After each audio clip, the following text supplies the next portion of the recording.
Assalamualaikum warahmatullahi wabarakatuh. I'm Yuna Anissa Widianti. Saya dari Kaliangkrik, tepatnya dari Desa Junjungan Giriwarno. Nah, saya di sini sebagai salah satu finalis dari Duta Genre Kabupaten Magelang. Di sini saya mengusung visi menciptakan generasi milenial yang berkualitas dalam pengembangan diri agar bertakwa, berkarya, berprestasi, dan self-love. Nah, untuk mewujudkan visi tadi, maka diperlukan misi-misi. Yang pertama, meningkatkan kesadaran akan pentingnya keimanan dan ketakwaan terhadap Tuhan Yang Maha Esa. Kedua, meningkatkan sifat peduli terhadap perencanaan pendidikan, karir, kesehatan, dan kolaborasi terhadap pihak sekitar. Yang ketiga, membangun optimisme dalam berprestasi di setiap jenjang, serta optimalisasi terhadap kegiatan yang diikuti. Keempat, membangun opini mengenai pentingnya self-love dalam generasi milenial. Dan yang terakhir adalah optimalisasi peran pusat informasi dan konseling remaja, serta kependudukan keluarga berencana dan pembangunan keluarga, tepatnya di wilayah Magelang. Oke teman-teman, jadi ada satu fakta penting dari Menteri Kesehatan Republik Indonesia yaitu Ibu Nila F. Muluk. Beliau mengungkapkan bahwa ada beberapa kesehatan yang dialami oleh remaja Indonesia dan pastinya mengancam masa depan.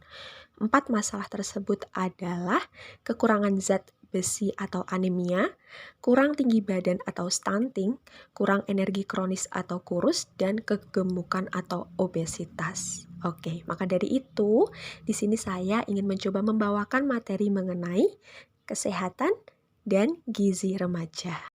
Oke, here we go. Dalam kehidupan sehari-hari, pasti teman-teman menemui satu kalimat yang worth it banget jika itu diingat di masa down. Nah, di sini saya mencantumkan be yourself, speak yourself, and love yourself. Jadi, apa yang kamu inginkan, ya lakukan itu, perjuangkan itu. Untuk siapa? Untuk diri kita dan orang-orang yang berjuang di sekitar kita. Oke, sekarang kita mulai bahasan kita ya. Jadi, apa hubungan dari gizi sama remaja? Dan urgensinya itu apa? Jadi gini teman-teman, pada masa remaja itu kan pasti terjadi banyak banget perubahan yang sangat pesat, seperti fisiknya, mentalnya, ataupun perubahan sosialnya. Nah, perubahan ini itu perlu ditunjang oleh tubuh. Dari tubuh remaja tersebut berupa kebutuhan makanan, yang pastinya makanan yang harus dikonsumsi pun makanan yang bergizi dan seimbang. Nah, jika remaja tidak memperhatikan kebutuhan gizi yang seimbang itu, maka nantinya akan berpengaruh pada perkembangan selanjutnya. Kemudian pasti akan terbersit pertanyaan, kalau sudah tahu urgensi penting dari kebutuhan gizi di remaja, kenapa remaja Indonesia itu memiliki 4 masalah kesehatan yang besar seperti yang dikatakan oleh Menteri Kesehatan Republik Indonesia kita yaitu Ibu Nila F. Muluk. Nah, pertanyaannya itu dijawab di part ini nih teman-teman. Nah, pada usia remaja ini akan mengalami perubahan gaya hidup dan kebiasaan makan salah terkait zat gizi.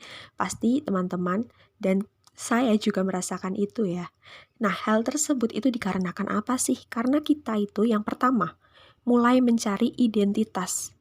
Kayak keinginan ingin untuk diterima oleh teman sebayanya sangat tinggi dan remaja mulai tertarik pada lawan jenis sehingga mereka cenderung menjaga penampilannya. Kemudian kita pasti mengalami kebiasaan ngemil yang rendah gizi, jadi makan makanan yang kurang kalorinya, kurang vitamin dan mineral. Dan yang ketiga itu adalah kebiasaan menyantap makanan siap saji atau fast food yang komposisi gizinya itu kurang ya kalau menurut kita. Dan yang terakhir nih yaitu remaja yang berkegiatan penuh pasti disita waktu, tenaga, pikiran, serta mental. Nah, tapi tenang teman-teman, kita masih bisa memperbaiki atau meningkatkan kualitas hidup sehat kita sebagai remaja. Di sini dicantumkan ada beberapa sumber gizi yang baik dan memang diperlukan di remaja. Yang pertama adalah sumber energi. Nah, kita temui sumber energi ini di makan makanan karbohidrat, di mana kalori total dari yang kita perlukan itu 50-60%-nya ada di karbohidrat, teman-teman. Jadi memang sangat diperlukan ya. Karbohidrat yang dimaksud itu umumnya adalah nasi, kentang, ketela, roti, dan lain sebagainya. Yang kedua adalah sumber protein atau berfungsi sebagai zat pembangun.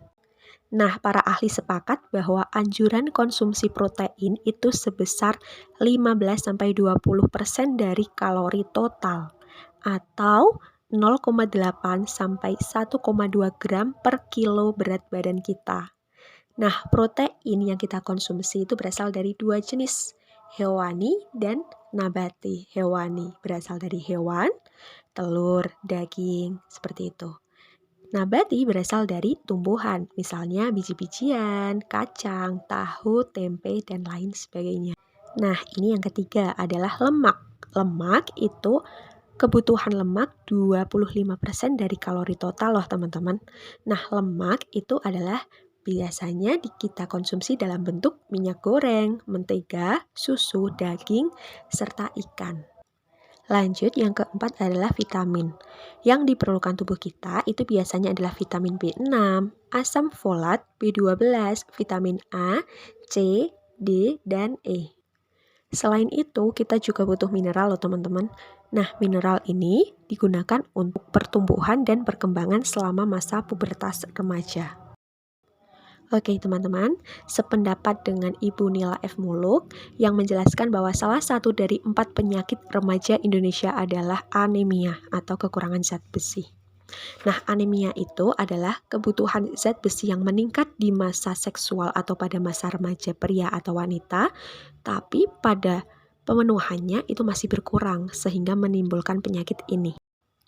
Oke, ada 4 penyebab utama dari penyakit anemia. Yang pertama, kandungan zat besi yang dikonsumsi itu kurang, perempuan yang sedang dalam masa haid, diet yang berlebihan, serta perdarahan.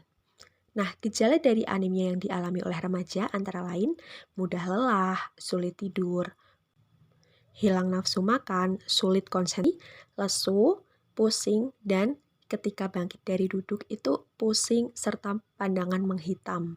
Nah, bagi teman-teman yang menderita anemia, ini bisa dihindari dengan cara sering mengkonsumsi makanan-makanan yang tentunya mengandung zat besi.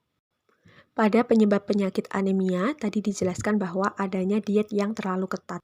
Diet yang dianjurkan untuk remaja adalah diet yang tergantung pada saran dokter, di mana diet tersebut dilakukan dengan cara mengurangi makan makanan, mengurangi ciki-ciki, mengurangi makan makanan yang manis, dan lain sebagainya. Jadi bukan menghilangkan, tetapi sedikit demi sedikit mengurangi. Selain anemia, ada penyakit lain teman-teman, yaitu anoreksia nervosa, di mana penderitanya menganggap bahwa tubuh yang mereka miliki ini terlalu gemuk. Selain itu, ada bulimia. Nah, penderitanya yaitu mereka tidak mengurangi porsi makan mereka, tetapi setelah makanan mereka makan, mereka malah mengeluarkannya kembali makanan dengan cara memuntahkan atau meminum obat pencuci perut. Gejala kelainan pola makan itu ditandai dengan kelainan berat badan yang mencolok, selalu menghitung kalori dalam makan, sibuk oleh diet dan olahraga, sering menimbang berat badan, tidak mendapat menstruasi secara teratur, muntah-muntah tanpa alasan, serta emosi yang dimiliki tidak stabil. Nah teman-teman, begitulah yang bisa saya jelaskan. Sebelum saya tutup nih, saya ada satu quotes yang diambil dari George Stanley Hall yang berbunyi seperti ini. Adolescence is a new birth, for the higher and more completely human traits are now born. Yang bisa kita maknai sebagai berikut. Jadi masa remaja adalah masa kelahiran yang baru, di mana sifat manusia pada masa ini tuh lebih tinggi dan lebih sempurna. Seperti itu. Baiklah teman-teman, sekian dari saya. Kurang dan lebihnya, ada salah kata, saya mohon maaf. Sekian, terima kasih. Wassalamualaikum warahmatullahi wabarakatuh. Bye-bye.